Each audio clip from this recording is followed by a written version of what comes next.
വാൽമീകി മഹർഷയേ നമ. ഓം ആഞ്ജനേയായ നമ. ഓം സീതാഭരതലക്ഷ്മണ ഹനുമാൻ സമേതനായ ശ്രീരാമചന്ദ്ര പ്രഭുവേ നമ. ശ്രീരാമ അഭിഷേക വിഘ്നം. സത്യസന്ധൻ നൃപവീരൻ ദശരഥൻ പുത്രാഭിഷേകം കഴിച്ചിടുമെന്നുമേ കേകയ പുത്രി വശകതനാകയാൽ ആകുലം ഉള്ളിൽ വളരുന്നിതേറ്റവും. ദുർഗേ ഭഗവതി ദുഷ്കൃതനാശിനി ദുർഗതി നീക്കി തുണച്ചിടുക അംബികേ. കാമുകനല്ലോ നൃപതി ദശരഥൻ കാമിനി കൈകേയി ചിത്തം എന്തീശ്വര നല്ലവണ്ണം വരുത്തേണം എന്നിങ്ങനെ ചൊല്ലി വിഷാദിച്ചിരിക്കുന്നതു നേരം വാനവരെല്ലാരും ഒത്തു നിരൂപിച്ചു. വാണി ഭഗവതി തന്നോടപേക്ഷിച്ചു. ലോകമാതാവേ സരസ്വതി ഭാരതി വേഗാൽ അയോധ്യക്കെഴുന്നള്ളുക വേണം. രാമാഭിഷേക വിഘ്നം വരുത്തിയിടുവാൻ അവരാരും മറ്റില്ല നിരൂപിച്ചാൽ ചെന്നുടൻ മന്ദര തന്നുട നാവിന്മേൽ തന്നെ വസിച്ച് അവളെ കൊണ്ടു ചൊല്ലിച്ചു. പിന്നെ പിരവിരവോടു കൈകേയിയെ കൊണ്ടു തന്നെ പറയിച്ചു കൊണ്ടു മുടക്കണം. പിന്നെ ഇങ്ങോട്ടെഴുന്നള്ളാം മടിക്കരുതെന്നമരന്മാർ പറഞ്ഞോരനന്തരം വാണിയും മന്ദരതൻ വദനാന്തരെ വാണിടിനാൻ ചെന്നു ദേവകാര്യാർത്ഥമായി. അപ്പോൾ തീവക്രയാം കുബ്ജയും മനസേ കൽപ്പിച്ചുറച്ചുടൻ പ്രാസാദമേറിനാൻ. വേഗേന ചെന്നൊരു മന്ദരയെ കണ്ടു കൈകേയു താനും അവളോടു ചൊല്ലിനാൻ. മന്ദരേ ചൊല്ലൂ നീ രാജ്യമെല്ലാടവും എന്തൊരു മൂലം അലങ്കരിച്ചിടുവാൻ. നാളീകലോചനാകിയ രാമനു നാളെ അഭിഷേകമുണ്ടെന്നു നിർണയം. ദുർഗേ മൂടേ മഹാഗർവിതേ കിടന്നെപ്പോഴും നീ ഉറങ്ങിയിടുന്നറിയാതെ എറിയൊരാപത്തു വന്നടുത്തു നിനക്കൊരുമൊരു ബന്ധുവില്ലെന്നു നിർണയം. രാമാഭിഷേകം അടുത്ത നാളുണ്ടെടോ കാമിനിമാർ കുലമൗണി മാലിക്യമേ. ഇതം അവൾ ചൊന്നതു കേട്ടു സംഭ്രമിച്ചുദ്ധാനവും ചെയ്തു കേകയപുത്രിയും ചിത്രമായൊരു ചാമീകര നൂപുരം ചിത്തമോദന നൽകിടിനാൻ. ആദരാൽ സന്തോഷമാർന്നിരിക്കുന്ന കാലത്തിങ്കൽ എന്തൊരു താപം ഉപഘാതമെന്നു നീ ചൊല്ലുവാൻ കാരണം ഞാൻ അറിഞ്ഞില്ല. അതിനില്ല ഒരവകാശമേതും നിരൂപിച്ചാൽ എന്നുടെ രാമകുമാരനോളം പ്രിയമെന്നുള്ളിൽ ആരെയുമില്ല മറ്റവർക്ക നീ. അത്രയുമല്ല ഭരതനേക്കാൾ മമപുത്രനാം രാമനെ സ്നേഹിക്കമെനിക്കേറും. നല്ലു മരണമതിനില്ല സംശയം ചൊല്ലുവൻ ഞാൻ തവ നല്ലതു കേൾക്ക നീ. ഉത്സാഹമുണ്ടു നിനക്കെങ്കിലി കാലം തുൽസുതൻ തന്നെ വാഴിക്കും നരവരൻ. രാമനീരേഴാണ്ടു കാനനവാസവും ഭൂമിപാലാജ്ഞയാ ചെയ്യുമാറാക്കണം. നാടടക്കം ഭരതനുപരുമതി പ്രൗഢകീർത്തിയ നിനക്കും വസിക്കാം ചിരം. വേണമെന്നാകിൽ അതിനൊരുപായവും പ്രാണസമേ തവ ചൊല്ലി തരുവൻ ഞാൻ. മുന്നം സുരാസുരയുദ്ധേ ദശരഥൻ തന്നെ മിത്രാർത്ഥം മഹേന്ദ്രൻ നർത്തിക്കയാൽ മനവൻ ചാപബാണങ്ങളും കൈക്കൊണ്ടു തന്നുടെ സൈന്യ സമം തേരിലേറിനാൻ. നിന്നോടുകൂടവേ വെണ്ണിലകമ്പുക്കു സന്നദ്ധനായി ചെന്നസുരനോടേറ്റപ്പോൾ ചിഹ്നമായി വന്നു രഥാക്ഷകീലം പോരില്ലെന്നതറിഞ്ഞതും ഇല്ല ദശരഥൻ. സത്വരം കീലരത്രത്തിങ്കൽ നിന്നുടെ ഹസ്തദണ്ഡം സമാവേശധൈര്യേണ നീ ചിത്രമത്രേ പതിപ്രാണരക്ഷാർത്ഥമായി യുദ്ധം കഴിവോളം അങ്ങനെ നിന്നതും ശത്രുക്കളെ വധം ചെയ്തു പൃഥ്വീന്ദ്രനും യുദ്ധനിവൃത്തനായൊരു ദശാന്തരെ നിൻ തൊഴിൽ കണ്ട് അതിസന്തോഷം ഉൾക്കൊണ്ടു ചെന്തളിർമേനി പുണർന്നുടൻ പുഞ്ചിരി പൂണ്ടു പറഞ്ഞിതു ഭൂപനും. നിൻ ചരിതം നന്നു നിരൂപിച്ചാൽ രണ്ടു വരം തരാം, നീ എന്നെ രക്ഷിച്ചു കൊണ്ടതു മൂലം വരിച്ചു കൊണ്ടാലും നീ ഭർത്തൃവാക്യം കേട്ടു നീയും അന്നേരത്തു ചിത്തസമ്മോദം കലർന്നു ചൊല്ലിടിനാൻ. ദത്തമായൊരു വരദ്വയം സാദരം ന്യസ്തം ഭവതി മയാ നൃപതീശ്വര, ഞാനൊരവസരത്തിങ്കൽ അപേക്ഷിച്ചാലൂനം വരാതെ തരികെന്നതേ വേണ്ടു എന്നു പറഞ്ഞിരിക്കുന്ന വരദ്വയം ഇന്ന് അപേക്ഷിച്ചു കൊള്ളണം മടിയാതെ. ഞാനും മറന്നു കിടന്നിതു മുന്നമേ മാനസേ തോന്നിബലാൽ ഈശ്വരാജ്ഞയാ.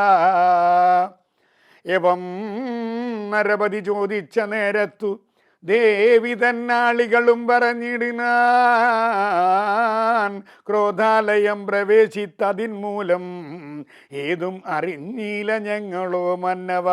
തത്ര ഗത്വാ നിൻ തിരുവടി ദേവിതൻ ചിത്തം അനുസരിച്ചിടുക വൈകാതെ എന്നത് കേട്ടു ഭയേന മഹീപതി ചെന്നങ്ങ് അരികത്ത് ഇരുന്നു സസംഭ്രമം മന്ദം മന്ദം തലോടി പ്രിയേ സുന്ദരീ ചൊല്ലെന്തിതു വല്ലഭേ നദേ. വെറും നിലത്തുള്ള പൊടിയണി താകതങ്കമൂടു കിടക്കുന്നതെന്തു നീ ചേതോ വിമോഹന രൂപേ ഗുണശീലേ. ഖേദമുണ്ടായതെന്നോട് ചൊൽകടോ, മൽപ്രജാവൃന്ദമായുള്ളവർ ആരുമേ വിപ്രിയം ചെയ്യുകയുമില്ല നിനക്കേടോ. നാരികളോ നരന്മാരോ ഭവതിയോടാരും ഒരു വിപ്രയം ചെയ്തതു വല്ലഭേ. എന്നിവ രണ്ടു വരങ്ങളും നൽകുകിൽ ഇന്നും മരണം എനിക്കില്ല നിർണയം എന്നു കൈകേയി പറഞ്ഞോരനന്തരം മന്നവൻ മോഹിച്ചു വീണായവനിയിൽ വജ്രമറ്റേ ദ്രിപതിച്ച പോലെ ഭൂവി സജ്വരചേതസ വീണിതു ഭൂപനും. പിന്നെ മുഹൂർത്തമാത്രം ചെന്ന നേരത്തു കണ്ണുനീർ വാർത്തു വിറച്ചു നൃപാധിപൻ. ദുസ്സഹവാക്കുകൾ കേൾക്കായതെന്തയ്യോ, ദുസ്വപ്നമാകന്ത കാണുകയോ ഞാനിക ചിത്തഭ്രമം ബലാലുണ്ടാകയോ മമ മൃത്യുസമയമുപസ്ഥിതമാകയോ. കിമേതൽകൃതം ശങ്കരാ ദൈവമേ പങ്കജലോചന പരബ്രഹ്മമേ. വ്യാക്രിയെപ്പോലെ സമീപേ വസിക്കുന്ന മൂർഖമതിയായ കേകയി തന്മുഖം നോക്കി ഭയം പൂണ്ടു ദശരഥൻ ദീർഘമായി വീർത്തേവം മുര ചെയ്തു. എന്തിവണ്ണം പറയുന്നതു ഭദ്രേ, നീ എന്തു നിന്നോട് പിഴച്ചിതു രാഘവൻ. മൽപ്രാണഹാനികരമായ വാക്കു നീ ഇപ്പോൾ ഉര ചെയ്വതിനെന്തു കാരണം. എന്നോടു രാവഗുണങ്ങളെ വർണ്ണിച്ചു മുന്നമെല്ലാം നീ പറഞ്ഞു കേൾപ്പുണ്ടു ഞാൻ. എന്നെയും കൗസല്യാദേവിയെയും അവൻ തന്നുള്ളിലില്ല ഒരു ഭേദമൊരിക്കലും എന്നല്ലോ മുന്നം പറഞ്ഞിരുന്നു. നിനക്കിന്നിതു തോന്നുവാൻ എന്തൊരു കാരണം. നിന്നുടെ പുത്രനു രാജ്യം തരാമല്ലോ ധന്യശീലേ. രാമൻ പോകണമെന്നുണ്ടോ രാമനാലേതും ഭയം നിനക്കുണ്ടാകാ. ഭൂമിപതിയായി ഭരതനിരുന്നാലും എന്നു പറഞ്ഞു കരഞ്ഞു കരഞ്ഞു പോയി ചെന്നുടൻ കാൽക്കൽ വീണു മഹീപാലനും നേത്രങ്ങളും ചുവപ്പിച്ചു കൈകേയിയും ധാത്രീപതീശ്വരനോട് ചൊല്ലിടേനാൻ. ചന്ദ്രിക സുന്ദരമന്ദസ്മിതാഭയും കുന്തമുകുള സമാനദന്തങ്ങളും ബന്ധുകസൂന സമാനാധരാഭയും കന്ധരാരാജിത കൗസ്തുഭരത്നവും ബന്ധുരാഭം തിരുമാറുദരവും സന്ധ്യാഭ്രസന്നിഭ പീതാംബരാഭയും പൂഞ്ചേലമീതേ വിളങ്ങി നിന്നിടുന്ന കാഞ്ചന കാഞ്ചികളും ധനുമധ്യവും കുംഭീകുലോത്തമൻ തുമ്പിക്കരം കണ്ടു കുമ്പിട്ടു കുമ്പിടുമൊരു കാണ്ഡങ്ങളും കുംഭീന്ദ്രമസ്തക സന്നിഭജാനുവും അംഭോജപാണനിഷങ്കാഭജങ്കയും കമ്പം കലർന്നു കമടപ്രവരനു കുമ്പിടുന്നൊരു പുറപടി ശോഭയും അംഭോജതുല്യമാമൃതലങ്ങളും ജംഭാരി രത്നം തൊഴും തിരുമേനിയും ഹാടകടകവലയാങ്കുലിയാദി ചാരുതരാഭരണാവില്ലിയും പൂണ്ടു വാരണ വീരൻ കഴുത്തിൽ നിറത്തോടു ഗൗരാഹതപത്രം ധരിച്ചരികെ നിജ ലക്ഷ്മണനാകിയ സോദരൻ തന്നോടും ലക്ഷ്മീ നിവാസനാം രാമചന്ദ്രം മൂത കാണായി വരുന്നു നമുക്കിനി എന്നിതം മനസതാരിൽ കൊതിച്ച നമുക്കെല്ലാം ശുണീപതി സുതനാകിയ രാമനെ കാണായി വരും പ്രഭാതേ ബദ നിർണയം രാത്രിയാം രാക്ഷസി പോകുന്നതില്ലെന്നു ചീർത്ത് വിഷാദമോട ഉത്സുഖ്യം ഉൾക്കൊണ്ടു മാർത്താണ്ഡദേവനെ കാണാഞ്ഞു നോക്കിയും പാർത്തു പാർത്ത് ആനന്ദപൂർണാമൃതാദിയിൽ വീണു മുഴുകിയും പിന്നെ പൊങ്ങിയും വാണിടിനാൻ പുരവാസികളാദരാൽ. ഹരേ രാമ രാമ രാമ ഹരേ ഹരേ ഹരേ കൃഷ്ണ കൃഷ്ണ കൃഷ്ണ ഹരേ ഹരേ. രാമായ രാമഭദ്രായ രാമചന്ദ്രായ വേദസേ രഘുനാഥായ നാഥായ സീതായ പദയേ നമഃ. സംഭുജരായ സജ്ജനങ്ങളെ, അങ്ങനെ അയോധ്യയിൽ എല്ലാവരും കൂടി ഇരിക്കുന്ന നേരത്താണ് നമ്മുടെ നാരദൻ വന്ന് കാര്യങ്ങളൊക്കെ പറയുന്നു. രാമസീത തത്വം പറയുന്നു. അപ്പോൾ പറയാണ്, ശ്രീരാമൻ്റെ ആ പട്ടാഭിഷേകം വേണം. അങ്ങനെ വസിഷ്ഠനെ വിളിച്ചു. എന്തായാലും ശരി, രാജ്യത്തിനൊരു അനന്തരാവകാശി വേണ്ടേ. അപ്പോൾ ശ്രീരാമനെ രാജാവായിട്ട് അഭിഷേകം ചെയ്യാനുള്ള ഒരുക്കങ്ങൾ നടത്താൻ പറയാണ്. എല്ലാ അയോധ്യയിലുള്ള എല്ലാവരും തന്നെ ആ ശ്രീരാമനെ ഏറ്റവും ഇഷ്ടപ്പെടുന്നത് ആരാ അറിയോ? കൈകേയിയാണ്. കൈകേയിക്ക് ഒരു നല്ലത് എന്ത് കിട്ടിയാലും കൈകേയി കൊടുക്കുക എന്നറിയോ? ശ്രീരാമനെ കൊടുക്കുക. അതാണ് പ്രത്യേകത. അങ്ങനെയുള്ള ആ കൈകേയിയുടെ മനസ്സ് മാറുന്നൊരു സംഭവമാണ് ഇനി വരാൻ പോണേ, അഭിഷേക വിഘ്നം. അഭിഷേകത്തിൻ്റെ ഒരുക്കങ്ങളൊക്കെ നടന്നപ്പോൾ എല്ലാവരും സന്തോഷിച്ചപ്പോൾ മന്ധര എന്ന് പറഞ്ഞാൽ ശരിക്കും പറയുകയാണെങ്കിൽ മനസ്സിൻ്റെ ഉള്ളിൽ നല്ലതിനെ പുറകോട്ട് വലിക്കുന്ന, അതായത് ആലസ്യം എന്ന് തന്നെ പറയാം, അതന്നെയാണ് മന്ധര. മന്ധര കൈകേയിയുടെ അടുത്ത് പോവുകയാണ്. ഈ മൂഢേ, നീ ഇവിടെ എന്തിനാ ഒരുങ്ങിക്കിടക്കുന്നത്? നിനക്കറിയോ നാളെ ഇവിടെ അഭിഷേകം നടക്കാൻ പോവാ ശ്രീരാമചന്ദ്രൻ്റെ. അയ്യോ സന്തോഷായി, എൻ്റെ ശ്രീരാമൻ്റെ അഭിഷേകം. ആഹാ, അപ്പം നീ എങ്ങനെയാ പറയണത്? ശ്രീരാമൻ ഇവിടെ രാജാവായി കഴിഞ്ഞാൽ നിന്റെ മകൻ ഭരതൻ ഒന്നുമല്ലാണ്ടേ തീരും, നീ കൗസല്യയുടെ ദാസിയായിട്ട് മാറും. ഇങ്ങനെ ആ നല്ലതായ മനസ്സിനെ തെളിഞ്ഞു കിടക്കുന്ന വെള്ളത്തിലേക്ക് ഒരു തുള്ളി കലങ്ങുവെള്ളം ഒഴിച്ച മാതിരി, നല്ല പഞ്ചസാര പായസത്തിലേക്ക് ഒരു തുള്ളി മണ്ണെണ്ണ ഒഴിച്ച മാതിരി ആ കൈകേയിയുടെ മനസ്സിലേക്ക് മന്ദരയുടെ വാക്കുകൾ അങ്ങോട്ട് ചെന്നപ്പോൾ ഒരു നിമിഷം മന്ദര ചിന്തിക്കുക, അത് ശരി, അങ്ങനെയാണല്ലേ. അപ്പം നമുക്കൊക്കെ ഒരു ചിന്ത ഉണ്ടാവാം, എന്തിനാണ് മന്ദര ഇങ്ങനെ പറയാൻ കാരണം? കൈകേയിക്ക് ഏറ്റവും ഇഷ്ടം ശ്രീരാമനെയാണ്. കൈകേയിയെ സംബന്ധിച്ചിടത്തോളം ഒരു നല്ല വസ്ത്രം കിട്ടിയാലും അത് ശ്രീരാമനെ കഴിച്ചേ ഭരതനുള്ളൂ. അവിടെ ഒരു വിവേചനമില്ല.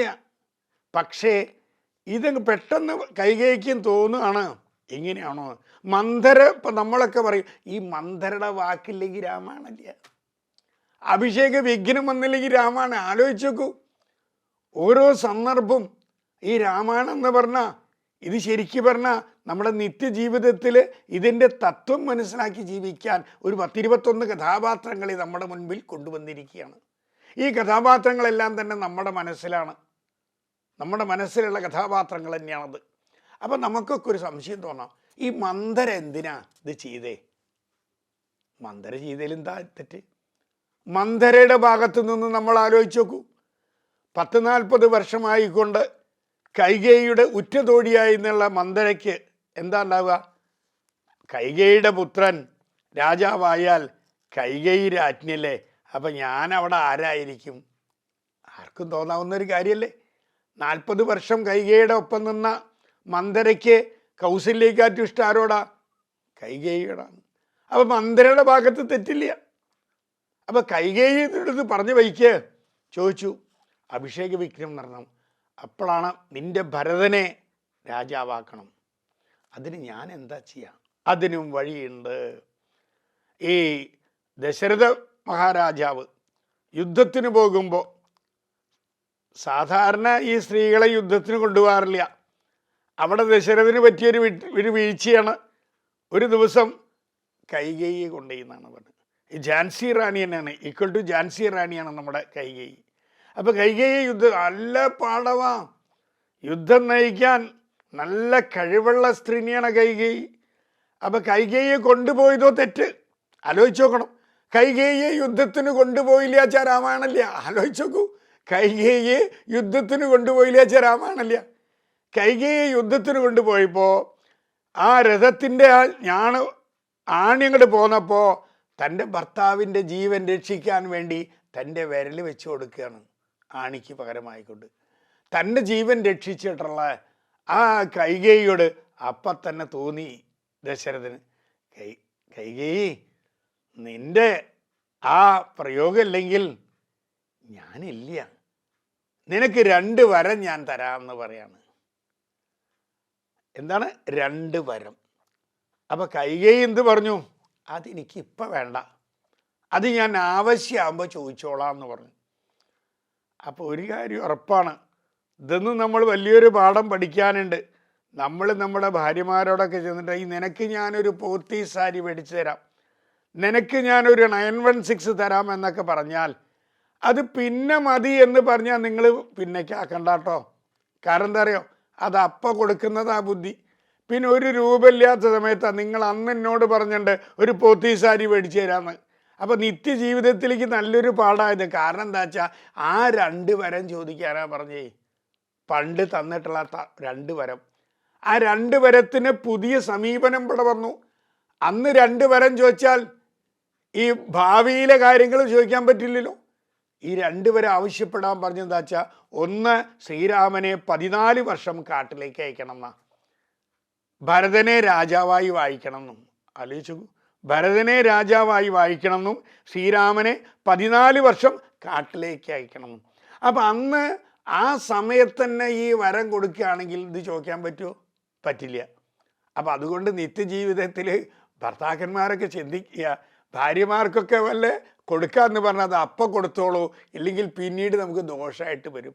ആ 2 വരം ചോദിക്കാനാ മന്ദര ആവശ്യപ്പെട്ട്. അപ്പം ആലോചിച്ച് നോക്കൂ ആ വ്യവസ്ഥിതി. അപ്പം ദശരഥ മഹാരാജാവിനോട് നീ ഇത് പറയണം എന്നാണ് മന്ദര പറഞ്ഞത്. അപ്പോഴും കൈകേയിക്കൊരു സംശയം, വേണോ, നീ വേണം, നീ പറയണം എന്നാണ്. അങ്ങനെ കൈകേയി ചെല്ലുക ദശരഥ മഹാരാജാവിൻ്റെ അടുത്ത്. എന്തേ? കാരണം കൈകേയി ഇവിടെ എന്ത് സുന്ദരിയാറിയോ, കുട്ടികളില്ലാത്ത സമയത്ത് അത്രയും സുന്ദരിയായിരുന്നു കൈകേയി. യുദ്ധപാടവത്തിൻ്റെ എല്ലാം അറിയുന്ന വ്യക്തിയാണ്. അപ്പം കൈകേയി ഇതങ്ങോട്ട് ആവശ്യപ്പെട്ടോടുകൂടി ദശരഥ മഹാരാജാവ് ഞെട്ടിപ്പോയി. ചോദിച്ചു, ഭരതനെ രാജാവാക്കണമെങ്കിൽ എന്തിനാ കുട്ടി ശ്രീരാമചന്ദ്രനെ 14 വർഷം കാട്ടിലേക്ക് അയക്കണം? നല്ലൊരു ചോദ്യമാണ്. തൻ്റെ മകനെ രാജാവാക്കിയാൽ പോരെ, എന്തിനാ കാട്ടിലേക്ക് പറഞ്ഞയക്കണത്? അതിനും കാരണമുണ്ടെന്നാണ്. അതായത് തിരി രാമചന്ദ്രൻ ഇവിടെ രാജാവാവരുതേ, കുടിക്കടപ്പവകാശം പണ്ട് 13 അല്ല ഇപ്പോൾ 13 തോന്നുന്നു. അപ്പോൾ 13 വർഷം നമ്മളൊരു സ്ഥലത്തിരുന്ന് കഴിഞ്ഞാൽ പിന്നെ അത് വിട്ടുകൊടുക്കണ്ട, അതന്നെയാണ് കുടിക്കടപ്പവകാശി. അപ്പോൾ ശ്രീരാമചന്ദ്രനെ 14 വർഷം കാട്ടിലേക്ക് അയച്ചാൽ തിരിച്ച് വന്നാൽ സല്യൂട്ട് അടിക്കാം, ഓക്കെ, സ്ഥലം ഉണ്ടാവില്ല എന്ന്. അപ്പോൾ അന്നുണ്ട് ഈ കുടിക്കടപ്പവകാശം. അപ്പം അത് പറയാനാണ് പറഞ്ഞത്. അങ്ങനെ ആ കൈകേയി ആ വരം വാങ്ങുകയാണ്. എന്തായാലും നിങ്ങൾക്കെല്ലാവർക്കും തന്നെ ശ്രീരാമചന്ദ്ര ഭഗവാന്റെ അനുഗ്രഹം ഉണ്ടാവാൻ ആത്മാർത്ഥമായി പ്രാർത്ഥിക്കുന്നു.